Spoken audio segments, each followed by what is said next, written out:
Olá pessoal, seja bem-vindo aí a mais um vídeo.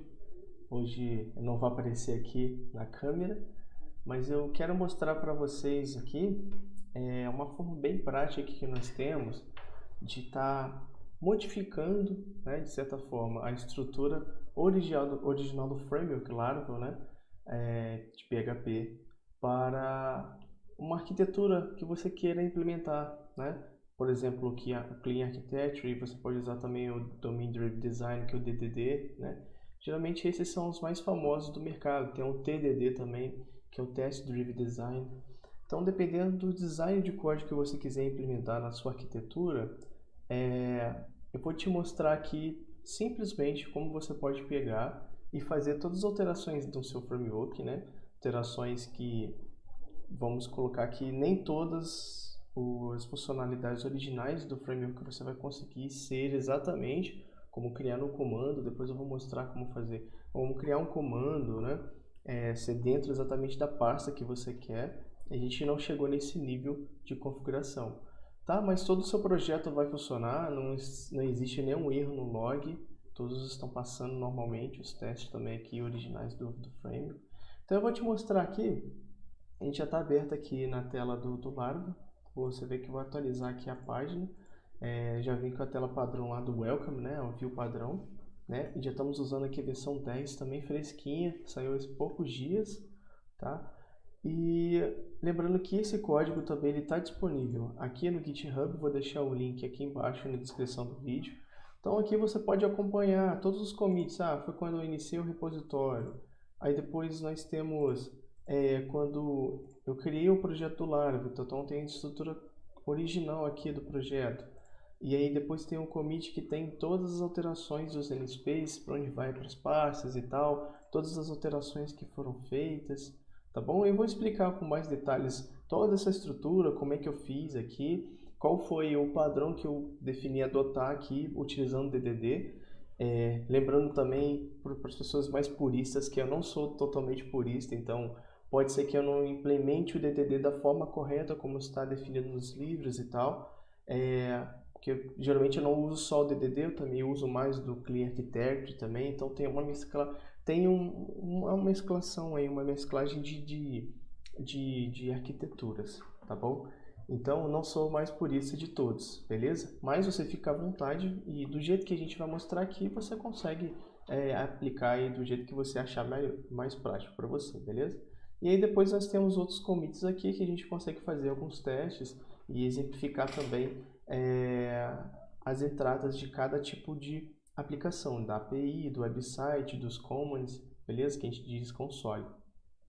Então vamos abrir aqui no nosso código e eu vou te mostrar mais detalhadamente. Você vê que a estrutura original do Laravel já não está mais daquele jeito, beleza? E duas pastas padrões que eu deixei, três, né? Do framework, que foi a public, tá? Porque eu gosto de trabalhar assim. Você poderia mudar também depois a public, não é difícil de fazer isso, tá? Eu vou deixar também um link aqui embaixo como você pode fazer essa alteração da pasta public para onde você quiser, beleza? E aqui dentro nós temos os arquivos originais aí do framework. Tem a pasta resource também, tá? Geralmente uso quem tem o Vite aí para fazer renderização do React ou Vue.js, tá? A gente pode colocar aqui os assets também. Eu gosto de deixar o resource e o public na raiz. O SRC já vai abrir. O testes é a pasta de testes padrão do framework, tá? Então aqui tem todos os testes unitários e tem de integração alguns também. A pasta vendor do próprio Composer, então isso aqui a gente não mexe. E aqui todos os arquivos padrões que nós temos. Nós temos o env, nós temos o example, gitignore, né? Esses aqui tiveram algumas alterações. Gitignore, por exemplo, a gente tirou algumas pastas originais aqui que tinha. Depois no commit você pode dar uma olhada aqui, que seria barra storage keys, tinha algumas coisas que não faz sentido mais a gente ter aqui, porque como a gente não está usando mais aqui o storage, database, o bootstrap, tudo aqui dentro da raiz, a gente migrou esse gitignore para outro lugar, beleza? E aqui são todos os arquivos originais. Eu vou começar aqui mostrando para você o compose.json, que é onde começa o ponto de entrada da nossa aplicação e todas as nossas namespaces vão partir daqui, tá? Então, os namespaces padrão do app, a gente mudou para src, antes era só app barra, né? E os factors, tá especificamente dentro de uma pasta, então você já pode ver mais ou menos a estrutura como ficou. Então, ficou src, infrastructure, laravel, database, factories, beleza? Aqui você pode colocar o nome que você quiser, onde você quiser. Depois do barra laravel, eu usei a conversão original mesmo do framework, beleza? E o seeders a mesma coisa, ó. Então, a gente pode acompanhar aqui, ó, src, já vê que já tem um conceito aqui de Domain Driven Design, beleza? Lembrando que no Domain Driven Design, nós temos, para cada Application Domain Infrastructure, nós temos um módulo. Só que eu estou considerando que essa aplicação já é um módulo completo. Então, o CRC, digamos, seria um módulo de clientes, né, o e-commerce. E aqui dentro teria tudo do e-commerce, beleza? Mas aí é o que eu te falei, você organiza da maneira que você achar mais prática. E se você for mais purista, você faz da forma mais purista do DDD mesmo. Mas beleza, aqui no Infrastructure você tem a pasta Laravel. Então eu entendo que o Laravel é uma parte mais física da aplicação, então ele fica na pasta de infraestrutura, beleza? E aí você vê que tem todas aqui as nossas pastinhas originais dele, tá vendo? Principalmente o database, factors e seeders. Se a gente abrir aqui, ó, elas estão aqui dentro, beleza? E agora, aqui no nosso Compose, a gente já, acho que não teve mais nenhuma alteração, você pode acompanhar lá pelo commit, beleza? E eu vou abrir agora aqui o nosso arquivo no public. Tem uma alteração que você tem que fazer aqui dentro do index.php, que é exatamente o ponto de entrada da nossa aplicação. Então, toda vez que a sua aplicação acessa o public index, é o ponto de entrada da sua aplicação para todos os requests, beleza? Então, quando a gente está trafegando pelo website, né, pelo servidor web, geralmente ele vem para esse arquivo. E aqui nós temos os requires do autoload, né, que tem as classes do Compose, que todas as nossas classes da aplicação que precisa, né? Então aqui nós temos uma alteração, que já faz alteração quando nós temos a manutenção, quando a gente sobe aquele comandinho, por exemplo, não sei se você já usou com o PHP Artisan maintenance, que na verdade é PHP Artisan down, que aí ele desliga o servidor web, ele fica em manutenção à página, ou dependendo da parte da aplicação. Então aqui nós já estamos direcionando para um outro lugar, tá vendo? Que é lá no Laravel também, só que na pasta Storage, tá vendo? Storage Framework. Eu só mudei, antes estava assim e eu coloquei assim, beleza? E aqui embaixo também nós temos uma alteração importante, que é onde a gente cria a nossa aplicação, né? O app, né?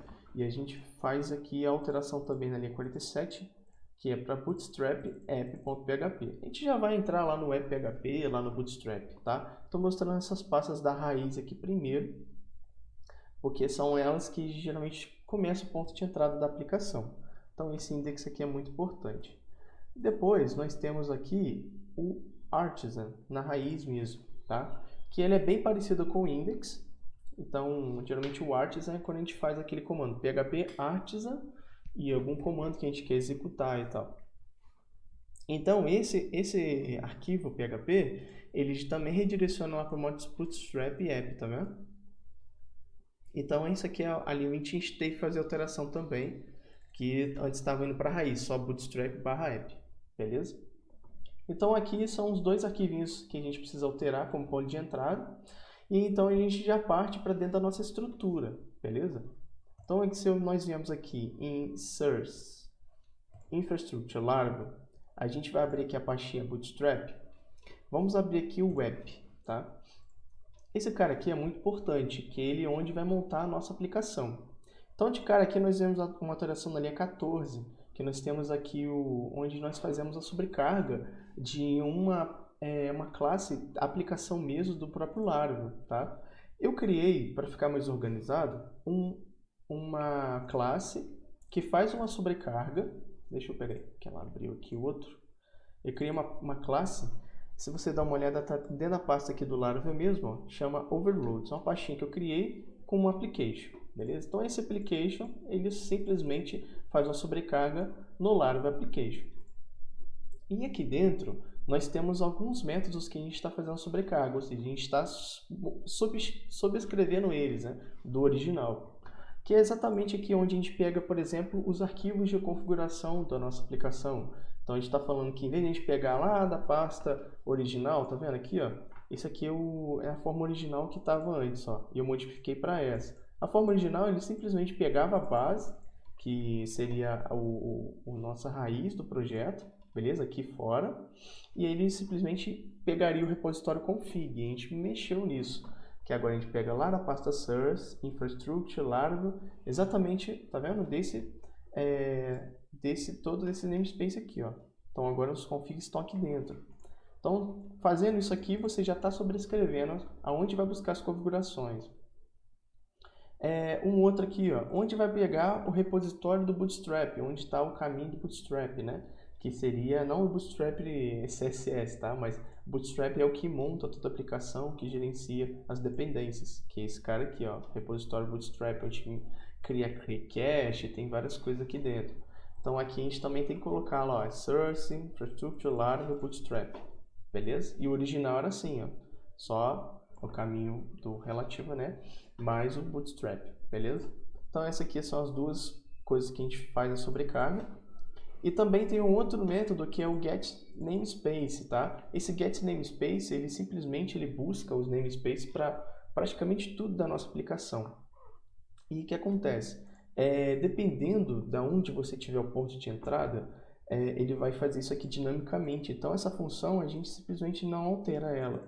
Porém, se a gente não tiver você vê que toda a entrada do código, ele simplesmente retorna o namespace da aplicação, de alguma forma, né? Essa variável local lá dentro da classe application, this namespace.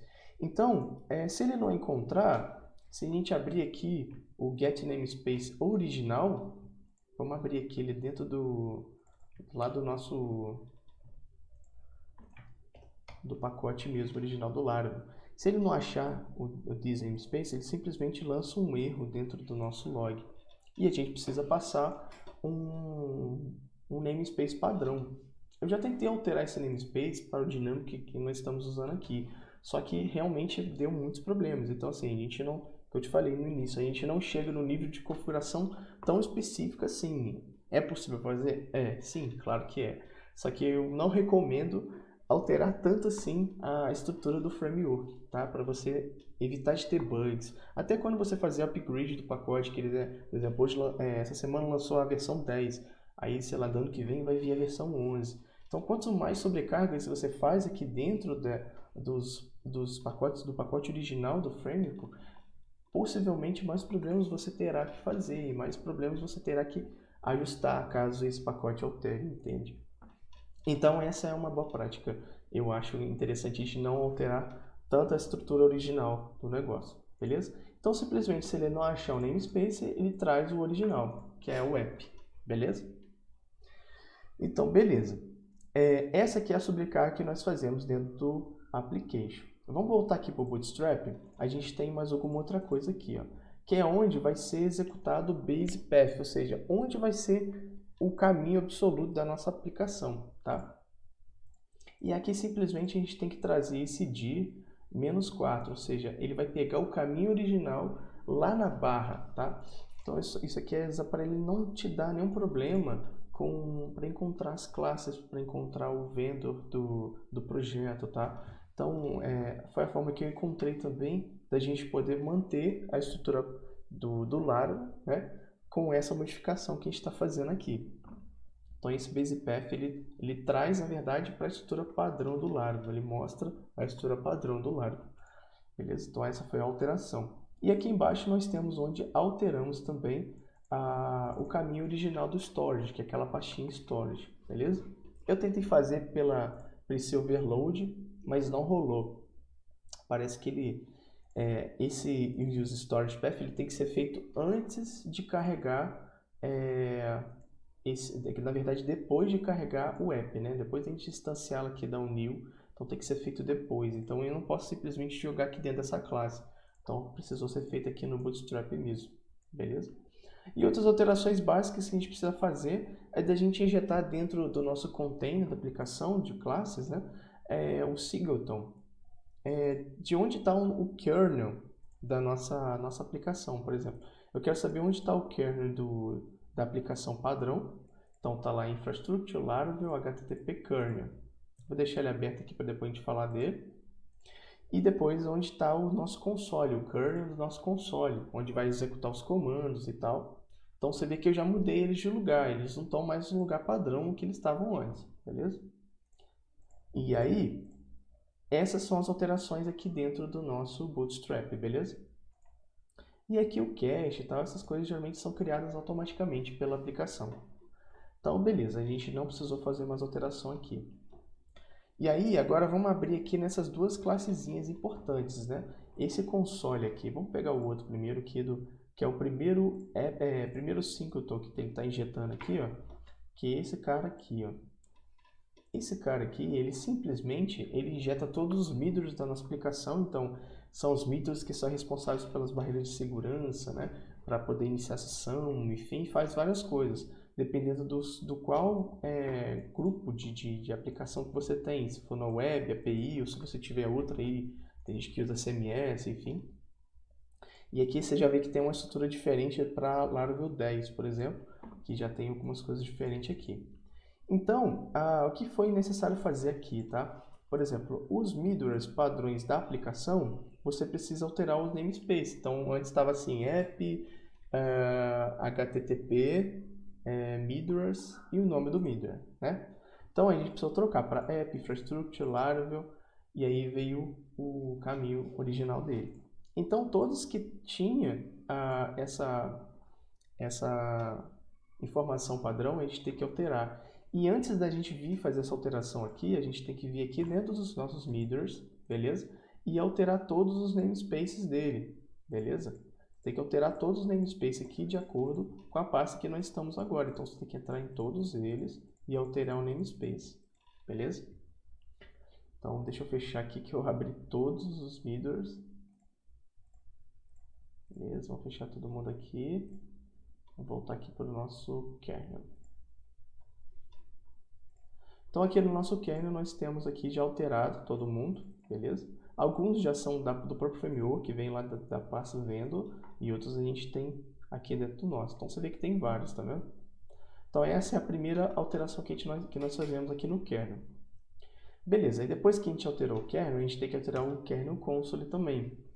Você vê que o kernel console, ele está indo já para outro lugar. Ele está indo lá para application. Então, de acordo com a conversão do DDD, nós temos aqui no application todas as nossas frentes de aplicação. Então, nós temos ponto de entrada no website, no console, que é onde a gente escreve os comandos, né? Faz tudo. Nós temos aqui também onde nós acessamos a API, né? Tem os controladores de API. Então, dependendo da frente que você tiver, você vai ter uma pasta, vai ter outro arquivo, vai ter outra coisa, tá bom? Então, eu vou te explicar aqui no console do kernel, beleza? Então, a estrutura padrão dele a gente manteve, né? Aqui é onde a gente registra os comandos que a gente cria aqui dentro da pasta command.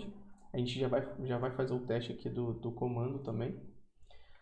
E aqui embaixo nós temos a pasta onde carrega os comandos. Isso aqui nas versões antigas do Laravel tinha um ponto aqui, tá? E aí agora eles alteraram e já deixaram assim, que é correto. Então aqui não teve alteração, mas aqui nas rotas, né, do próprio console, antes ia para raiz, né, tinha lá uma pastinha rotas, né, routes, console PHP. Então o que eu fiz? Eu simplesmente peguei ele de lá e joguei para cá, beleza? Então aqui são as rotas padrões do nosso framework e tudo, né? Então, aqui no console já está prontinho. Lembrando também que quando você criar um comando, vou abrir até aqui o nosso terminal, vou te mostrar uma coisa que é um nível de configuração que a gente não alterou aqui. Você fica à vontade para alterar, mas por sua conta e risco, beleza? Então, quando nós criamos aqui, por exemplo, um comando,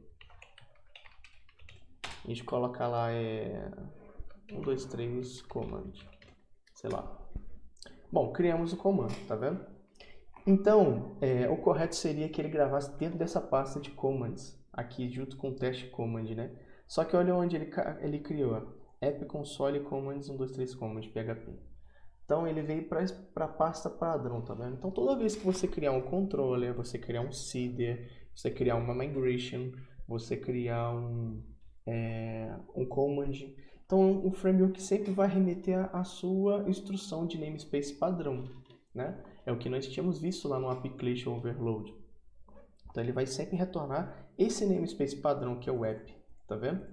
Então, o que você tem que fazer toda vez que você criar um comando, né? Você pode criar na mão também, mas você pode simplesmente arrastar ele para dentro da pasta onde você quer, né?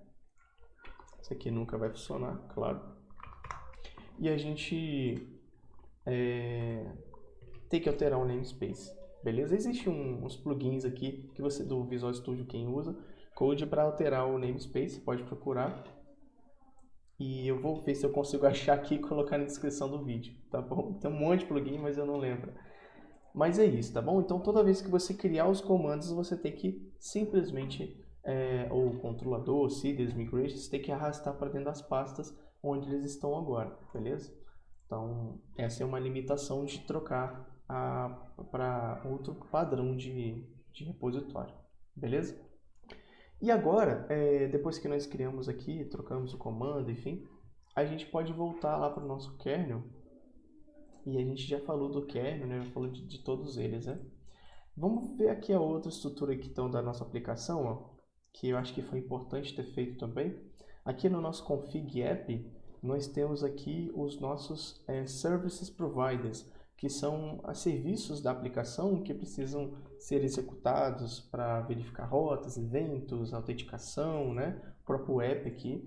Então, o que nós temos que fazer? Exatamente como fizemos lá dos middlewares. Nós precisamos vir aqui na pastinha providers, ó, vamos abrir aqui, providers. A gente pega todos os providers e altera o namespace deles, beleza?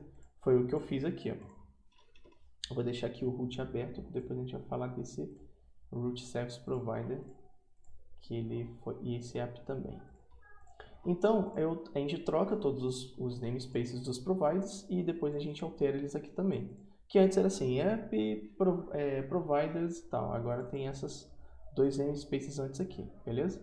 Então a gente altera todos eles e aí fechou o config. E aí falando dos providers específicos, nós temos o App Service Provider, que é um outro cara que a gente faz alterações de onde está nossas migrations. Então aqui dentro nós temos aqui o caminho já novo das migrations e o caminho novo onde vai ficar os nossos arquivos de tradução. Então eu criei uma pastinha aqui chamada domain. Deixa eu abrir aqui, ó. Fechar aqui abrir o domain. Então aqui o domain é onde vai ficar a nossa regra de negócio, nossos módulos específicos, né, de usuário, de clientes, de peças, dependendo do que você tiver aí, eles vão ficar aqui dentro. E existe aqui no Clean Architecture o shared, que são todos os recursos da nossa regra de negócio que nós queremos compartilhar. Então às vezes é um texto que você quer compartilhar e tudo. E aí dentro do framework a gente usa chaves de tradução muitas das vezes, né? Tem gente que coloca isso dentro do application, tem gente que coloca no infrastructure. Eu prefiro colocar dentro do domain, beleza? Mas aí é da forma que você achar mais correta e puritana, dependendo do seu pensamento aí. Então, aqui estão todas as nossas traduções, beleza? Então, se você não tivesse essa linha, ele provavelmente tentaria buscar uma pasta lang dentro do caminho original, que é lá na raiz, beleza? E o outro provider que nós temos aqui é o Route Service Provider. Esse Route Service Provider, ele simplesmente ele monta para a gente as rotas da aplicação, o que cada guarda vai fazer. Então, por exemplo, aqui na API, nós temos aqui onde vai ter o caminho de rotas, tá? Então aqui você pode botar onde você quiser, qual passo que você quiser, tá? Antes ele ficava assim, routes/API. E no web seria a mesma coisa, routes/web.php. Então, se nós olharmos aqui onde está, ó, tá lá no API e o arquivinho API está aqui. Então, todas as rotas da API estão aqui e do web está a mesma coisa. Se nós abrirmos aqui, web, beleza? Então, aqui é onde a gente também diz para onde vai nossas rotas, beleza? Então, esses são os dois providers que nós tínhamos para ver. Deixa eu ver se tem mais alguma coisa aqui embaixo. A gente dá uma olhada dentro do... Sim, nós temos aqui uma configuração do View. Então, geralmente, se você for trabalhar com uma frente, uma aplicação que tem apenas, por exemplo, nesse projeto aqui nós temos a API e o website, tá? Então, nós sabemos que todas as views vão ficar dentro do website, não faz sentido ter view dentro da API, beleza? Então, mas se você tiver um projeto que tenha outras views, pode ser que isso não funcione para você. Ou pode ser que funcione você fazendo simplesmente isso. Você coloca aqui, sei lá, em vez de ser website, vai ser CMS, não sei. Que ele vai procurar as views dentro desses caminhos aqui, beleza? Então, eu simplesmente troquei aqui onde estava resources/views, né, que é o padrão do framework. E aí nós temos agora aqui no application websites views. Então, se nós viemos aqui dentro do nosso source website, nós temos aqui a pastinha de views, beleza? E aí você pode trocar um nome local, onde você quiser, beleza? Então é aqui onde a gente modifica onde fica as views da aplicação. E deixa eu ver se tem mais algum config para a gente dar uma olhada. Não temos config.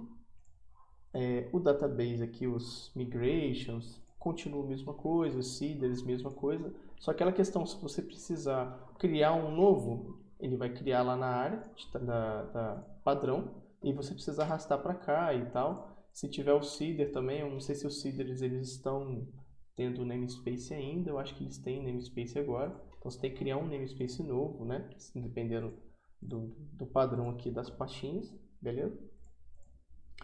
Os exceptions já foi definido também lá no app, daqui do Bootstrap, nós temos ele aqui, ó, o app do Bootstrap, tá vendo? Então todos os pontos de exception vão cair aqui, dentro dessa pasta. Beleza, falamos do HTTP, temos os models também. Se você trabalha com Active Record, que é um padrão design de dados, você pode colocar aqui dentro do model, você pode arrastar também lá para o seu domain, né?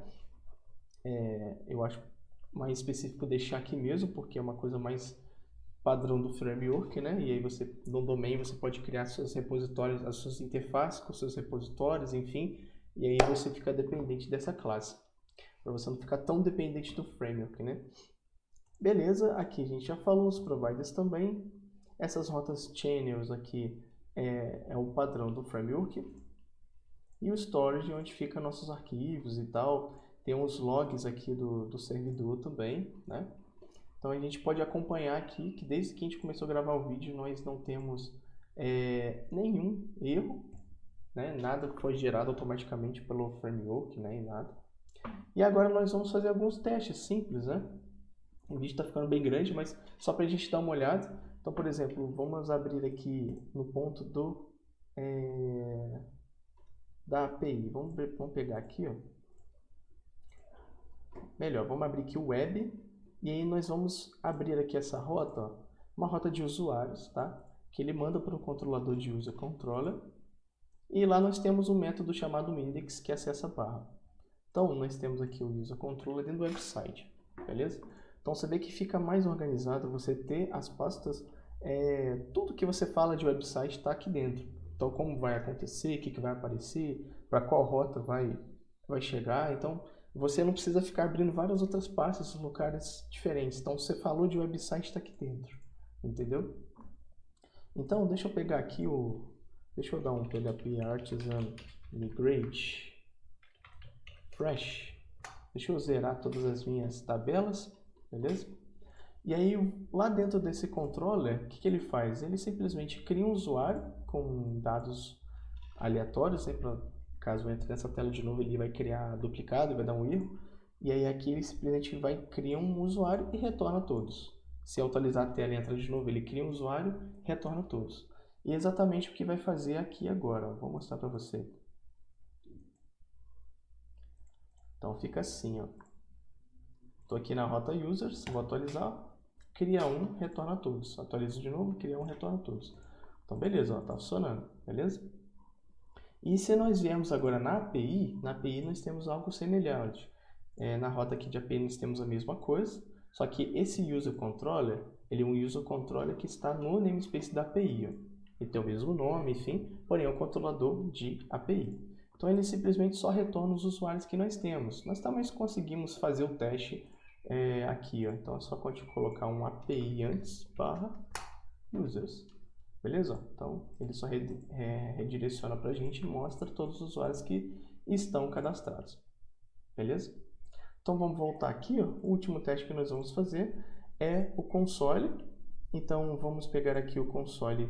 Nós temos um comando chamado test console, test command, e aí nós vamos rodar esse comando lá, ó. Então vai ser php artisan command, beleza?